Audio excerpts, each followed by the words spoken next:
Okay, real talk. What if I told you that your salary, the number you've been working so hard to grow, has almost nothing to do with whether you'll ever actually be wealthy?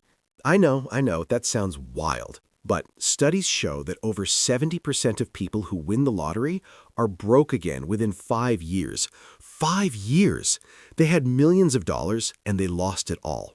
And on the flip side, there are people earning $30,000, $40,000 a year who quietly, steadily build real wealth over time, not because they got lucky, not because they had some secret, but because of their daily habits.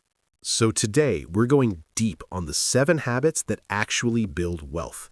And trust me, by the end of this episode, you're going to look at your daily routine in a completely different way. Let's get into it. Welcome, welcome, welcome to the show, everybody. I'm Mary, and I am so genuinely happy you're here today. Whether you're listening on your commute, washing dishes, or just procrastinating on something you're supposed to be doing, no judgment, I'm doing it too, you picked the right episode. And I'm Alex. And Mary, I feel like today's episode is one of those ones where people are going to press pause, grab a notebook, and actually take notes. Like, this is genuinely life-changing stuff if you apply it. Okay, so before we jump into the 7 habits, I want to set the scene a little. Because I think there's this massive misconception, and I held this belief myself for years, that if you just earn more money, your financial problems will disappear. Like, oh, if I just get that raise, I'll be fine. Oh my gosh, yes, I lived by that belief. I used to think, once I get to this salary number, everything will click into place. And then I got there and I was somehow still stressed about money. It was humbling, to say the least. Exactly. And there's actually a term for this, lifestyle inflation. It means that as your income goes up, your spending goes up at the same rate, sometimes faster. So you make more, but you never actually get ahead. Lifestyle inflation. I love that term because it perfectly captures what happens. Your life just inflates. Bigger apartment, nicer car, fancier takeout, and suddenly you're making twice what you used to make and you still have nothing in savings. Habit number one, and this is the foundation of everything, is paying yourself first.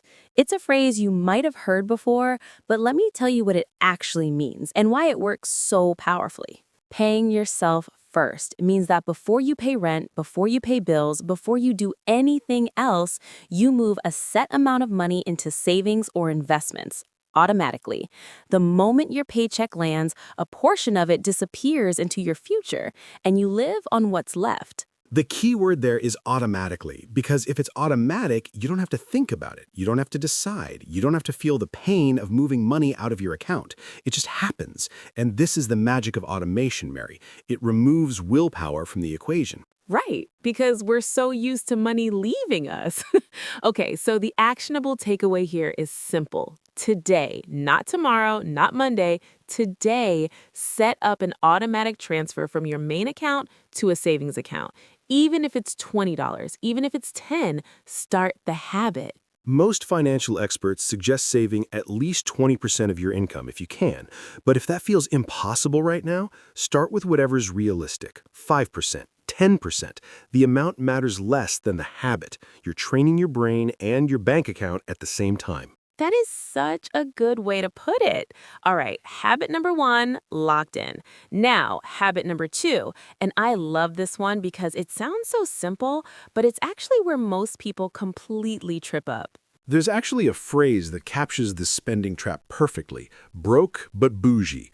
Bougie, by the way, is a casual English word. It comes from the French word bourgeois, and it basically means acting fancy or high class. So broke but bougie means living a fancy lifestyle on a not fancy budget. Habit number two is living below your means. And I want to be really clear. This does not mean living like a monk. It does not mean never treating yourself or suffering through a joyless, miserable existence in the name of savings. Right. Living below your means is about being intentional. It means knowing the difference between what you want and what you actually value. Because a lot of the things we spend money on, we don't even really want them. We buy them out of habit or boredom or social pressure. There's a concept called keeping up with the Joneses. It's an old English expression that means trying to match your neighbors or friends in terms of lifestyle and possessions.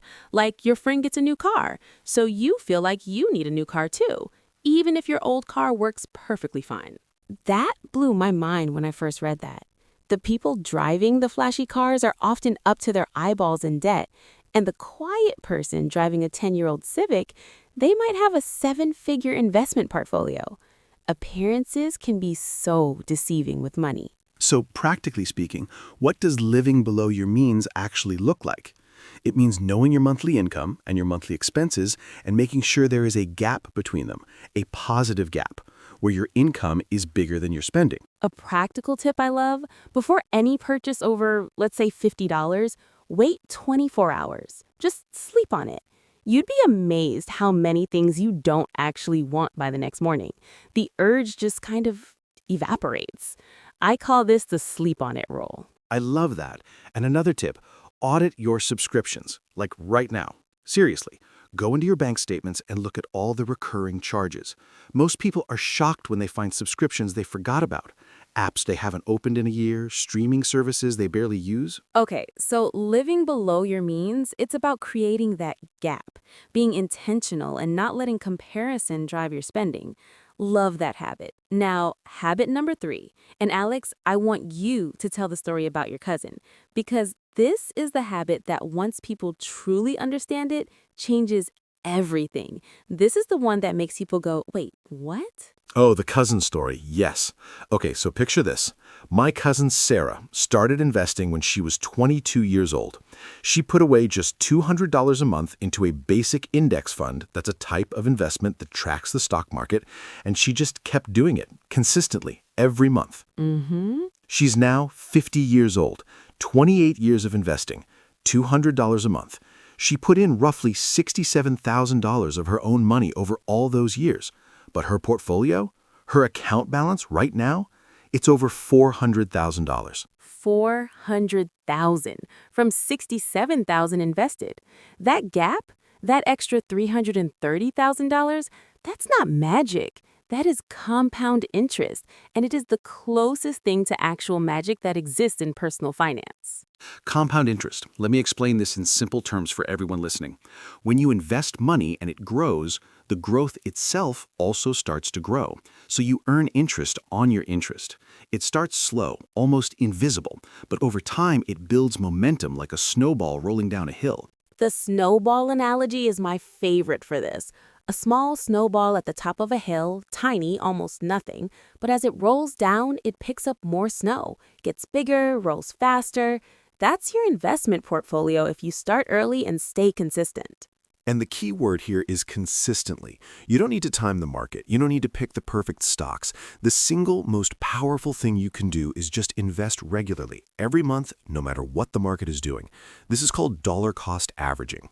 Dollar cost averaging, great term to know. It just means you invest a fixed amount on a regular schedule. When prices are high, your money buys fewer shares. When prices are low, it buys more. Over time, it averages out and works strongly in your favor. And here's the thing that should make everyone feel a sense of urgency. Time is your most valuable asset when it comes to investing. Every year you wait to start is compounding you're missing out on. Einstein apparently called compound interest the eighth wonder of the world. Whether he said it or not, it's absolutely true. If you haven't started investing yet, start today.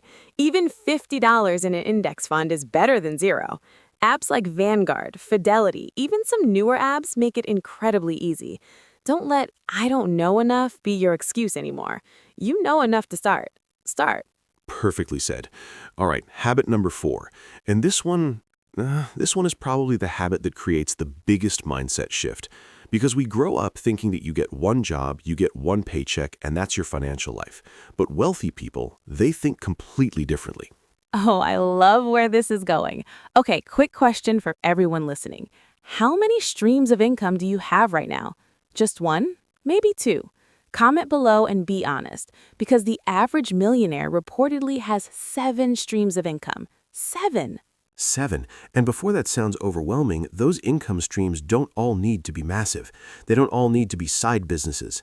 A second stream of income could be dividends from your investments, or renting out a spare room, or selling something online, or freelancing a skill you already have. Right. And the reason this is so important isn't just about making more money, it's about security. If you have one income stream and you lose your job, you're in crisis mode immediately. But if you have 3 or 4 streams, losing one is painful but not catastrophic. There's an expression in English, don't put all your eggs in one basket. It means don't rely on just one thing. If you drop the basket, all your eggs break. Same with income. If your only income source disappears, everything breaks. I started a second income stream kind of by accident. I love writing, and a friend suggested I try freelance copywriting on the side. I thought, okay, why not? That first month, I made $300 extra. I almost cried. Not because it was a lot, but because it proved it was possible. That's such a powerful moment. When you realize your income is not fixed, that you can add to it. And over time, that $300 a month can become $1,000, can become $5,000. It starts with the belief that it's possible. The key is to start. Don't wait until you found the perfect idea. Start something, learn from it, and build from there.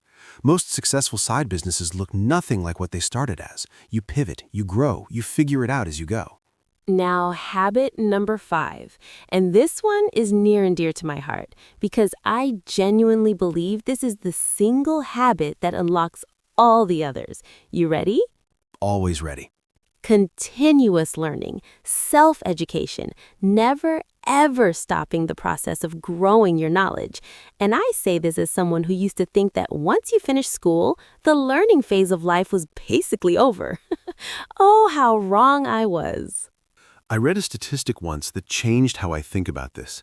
A survey of self-made millionaires found that nearly 90% of them read at least 30 minutes every single day.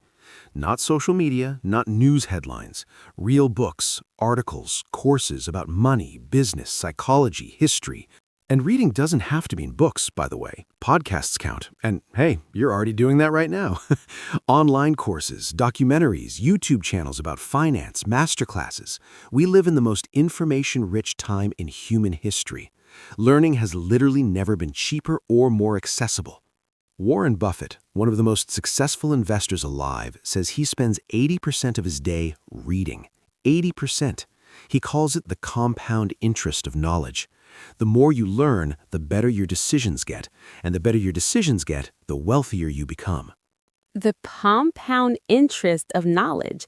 I love that framing so much. It's the same concept, slow at first, almost invisible, but over years and decades, it creates an absolutely enormous gap between you and someone who stopped learning. Seriously, give yourself credit. The fact that you chose to spend your time on this instead of scrolling social media, that is a wealth habit. Pat yourself on the back right now. We mean it. Okay, habit number 6. And this one, I think, is the most underrated of all 7. Because people always talk about money habits and investment strategies, but almost nobody talks about this one enough. And it might be the most powerful network effect you can tap into. Intentional networking, building your circle with purpose. There's a saying in English, you are the average of the 5 people you spend the most time with. It's attributed to motivational speaker Jim Rohn, and I've seen this play out in real life more times than I can count. Your environment shapes your behavior more than willpower ever could. If everyone around you invests, talks about money intelligently, and lives intentionally, you will naturally do the same. It becomes the norm, and norms are incredibly powerful. Now, important note here, this is not about cutting off people you love or becoming a snob. It's about adding to your circle intentionally. Seek out people who inspire you financially. Join a local investing club, a business community, an online forum. Find your people. And networking doesn't have to be awkward or transactional. The best professional relationships are built on genuine curiosity and mutual value. Ask good questions, be generous with your knowledge, show up consistently. Real connections are the currency of opportunity. Real connections are the currency of opportunity. Alex, that might be the most quotable thing you've ever said. Can I put that on a poster? Please do. And seriously, most opportunities in life don't come from job boards or cold applications. They come from someone who knows you, trusts you, and thinks of you when an opportunity shows up. That's the power of a strong network. All right, we are on the home stretch. Habit number 7. And I'll be honest, this one is the hardest. This is the one that separates people who want wealth from people who actually build it. And so many people fail here because we live in a world that is absolutely designed to make this habit as difficult as possible. Delayed gratification. The ability to say no to something you want right now in exchange for something much better later.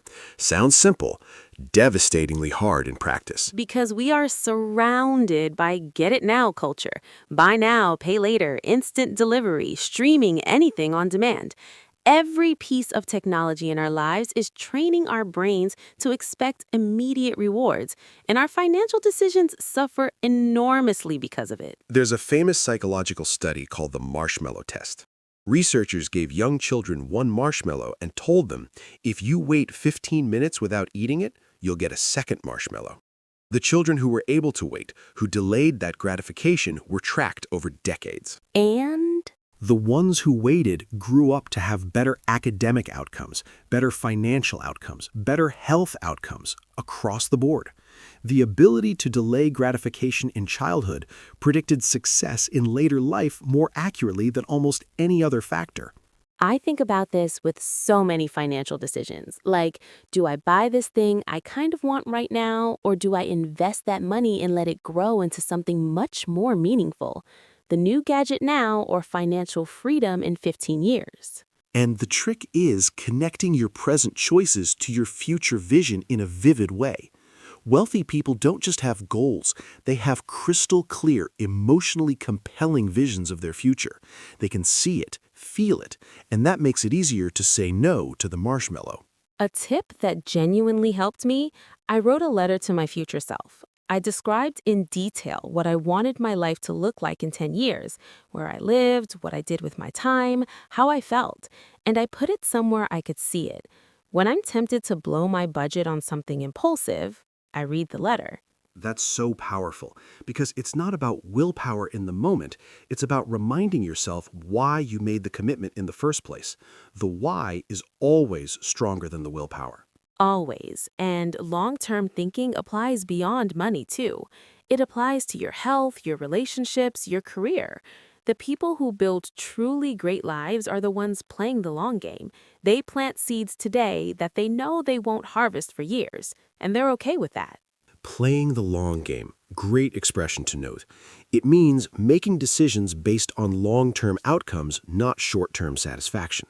The opposite would be short-term thinking, grabbing whatever feels good right now without considering the consequences down the road. Okay, we have covered all 7 habits, and I am genuinely a little emotional right now because this is stuff that I wish someone had sat me down and told me when I was 22. It would have saved me so much stress and so many questionable financial decisions. Same. And the beautiful thing is, it's never too late to start. Whether you're 22 or 42 or 62, every single one of these habits can be started today, right now, with your next decision. Let's do a quick recap because I want these to stick. Habit 1. Pay yourself first. Automate your savings so the decision is made before temptation shows up. Habit 2. Live below your means. Close the gap between income and spending. Stop keeping up with the Joneses. Habit 3. Invest consistently. Let compound interest do the heavy lifting over time. Even small amounts every month is the key. Habit 4. Build multiple income streams. Don't put all your eggs in one basket. Start a second income stream with a skill you already have. Habit 5. Never stop learning. Read, listen, watch. Grow your knowledge consistently because knowledge really is compound interest for your brain. Habit 6. Build your network with intention. Surround yourself with people who inspire and elevate you financially and personally. And habit 7, master delayed gratification and long-term thinking. Say no to the marshmallow now so you can have a whole plate of marshmallows later. Keep your eyes on the future version of yourself that you're building toward every single day. 7 habits, 7 completely doable, life-changing decisions. And the best part? You don't have to do them all perfectly on day 1. Pick one, just one. Start there. Build the habit, then add another. Wealth is built one decision at a time. And we want to hear from you. Which of these 7 habits hit you hardest? Which one do you want to start this week? Drop it in the comments below. Honestly, we read every single one and we love hearing your stories. And if this episode added value to your life, if it made you think, made you laugh, made you want to set up an automatic savings transfer, please share it with someone who needs to hear it. It genuinely means the world to us, and it helps the show grow. Hit subscribe if you haven't already. We put out episodes every week on topics like this, and I promise every single one is packed with real, actionable insights. We are not here to waste your time. Your time is too valuable. And on that note, thank you so much for spending this time with us today. I hope you walk away from this episode feeling a little more empowered, a little more clear, and a lot more motivated. You are capable of building real wealth, not someday, starting now. Until next time, keep learning, keep growing, and keep playing the long game. Take care of yourselves, everybody. Bye for now. We'll see you in the next one.